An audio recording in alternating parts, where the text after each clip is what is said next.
নমস্কাৰ বন্ধু বান্ধৱীসকল মোৰ নতুন এটি ভিডিঅ'লৈ আপোনালোক সকলোকে স্বাগতম জনালোঁ। আজি এইটো ভিডিঅ'ত মই আমাৰ চুবুৰীত আয়োজন কৰা এটা খানাৰ বিষয়ে জনাম। কিহৰ খানা আছে সেই সম্পৰ্কে মই অলপ পাছত আপোনালোকক জনাই দিছোঁ। আহকচোন পৰিৱেশটোকে অকণমান চাওঁ।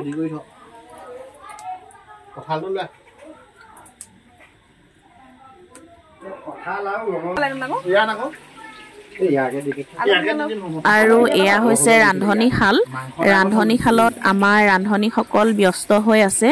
ইয়াত এয়া ভাজিৰ কাৰণে গোটেইখিনি বস্তু একেলগে আনি লোৱা হৈছে।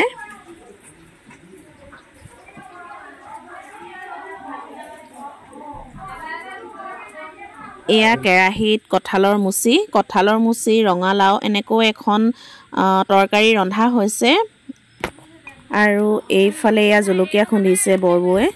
এয়া খুন্দনাত জলকীয়াখিনি গুড়ি কৰি লোৱা হৈছে। তাৰপৰা এইফালে আছে ৰঙালাও, আলু, পিঁয়াজ সকলোখিনি যা যোগাৰ কৰি লোৱা হৈছে।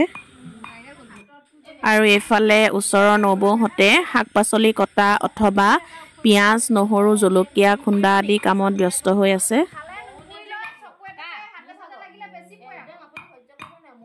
আৰু কাম কাজ ৰন্ধা বঢ়াৰ মাজে মাজে এয়া চাহৰ পৰ্বও চলি আছে।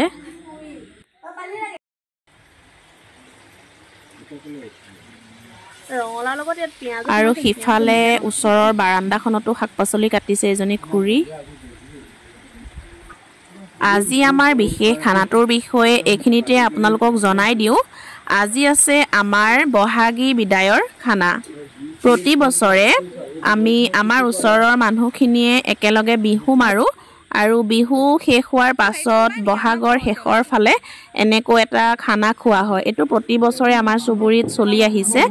আৰু এইবাৰো আজিৰ দিনটোতে আমি খানাটো খাবলৈ বুলি আয়োজন কৰিছোঁ। আৰু দিনত যিহেতু সকলো ভাগে ভাগে বিভিন্ন ধৰণৰ কাম কাজত ব্যস্ত হৈ থাকে, গতিকে ৰাতিৰ ভাগতে খানাটোৰ আয়োজন কৰা হৈছে। আৰু এই পৰিৱেশটোকে মই আপোনালোকক দেখুৱাইছোঁ।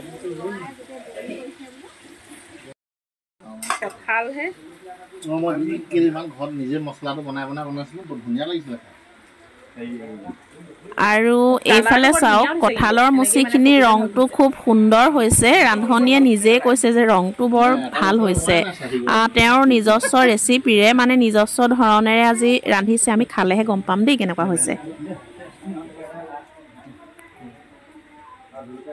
আমাৰ কেইবাগৰাকী ৰান্ধনীয়ে ইতিমধ্যে ৰন্ধা কামত লাগি আছে। যিহেতু আইটেম বহুত একে ঠাইতে নহয়, গতিকে ইয়াত মাছ ফ্ৰাই কৰি থকা হৈছে। আৰু এইফালে চাওক, এয়া হৈছে জলকীয়া। আজি জলকীয়া ভাজিৰ বাবে এইখিনি কাটি লোৱা হৈছে। আৰু এয়া জলকীয়া ভাজি ৰান্ধি আছে দেই। আৰু এইফালে এয়া ভাতো হৈ গ'ল, খাব পৰা হ'লেই। আৰু বাকীখিনিও ইতিমধ্যে আমাৰ খাব পৰা হৈছে। আৰু দাইল, ভাজি, মাছৰ তৰকাৰী, জলকীয়া ভাজি গোটেইখিনি ইতিমধ্যে হৈ গৈছে। আৰু একেবাৰে শেষত এয়া ভাতখিনি কাঢ়িছে, ভাতখিনি হ'ল। আৰু এয়া খাবলৈ বহিছে দেই। মই পৰিৱেশটো দেখুৱাই দিছোঁ। প্ৰথমে পুৰুষসকল আৰু সৰু ল'ৰা ছোৱালীবিলাকক বহুৱাই দিয়া হৈছে। আমি অলপ পাছত খাম।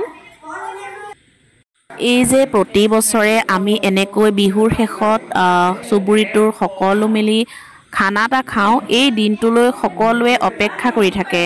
আৰু খুব ভাল লগা আচলতে এইখিনি সময়। সকলো আহিছে, সকলোৱে সমিল মিলেৰে একেলগে ৰান্ধি বাঢ়ি আমাৰ চুবুৰীটোৰ যি তাৰমানে একতা, সেই একতাই আচলতে ইয়াত প্ৰতিফলিত হৈছে বুলি ক'ব পাৰি। খুব ধুনীয়া পৰিৱেশ। বৰষুণৰ বাবে আমি বাহিৰত আচলতে খাব নোৱাৰিলোঁ, নহ'লে আমি বাহিৰত পথাৰত বা ফিছাৰীৰ পাৰতহে আমি খানা খোৱাৰ কথা আছিল। বতৰ যিহেতু বেয়া, বহাগৰ বতৰ, যিকোনো সময়তে বৰষুণ আহি থাকে। গতিকে বৰষুণ অহাৰ কথাটোলৈ চাই আমি ভিতৰতে খোৱাৰ আয়োজনটো কৰিলোঁ। আৰু এয়া চাওক, পৰিৱেশটো মই আপোনালোকক দেখুৱাই দিছোঁ। খুব সুন্দৰ পৰিৱেশ, সকলোৱে সমিল মিলেৰে খাইছে। আৰু খাই হোৱাৰ পাছত এই অকণমানি কেইজনীয়ে নাচিছে। আৰু আজিলৈ ইমানেই, এইখিনি আৰু ধন্যবাদ সকলোকে।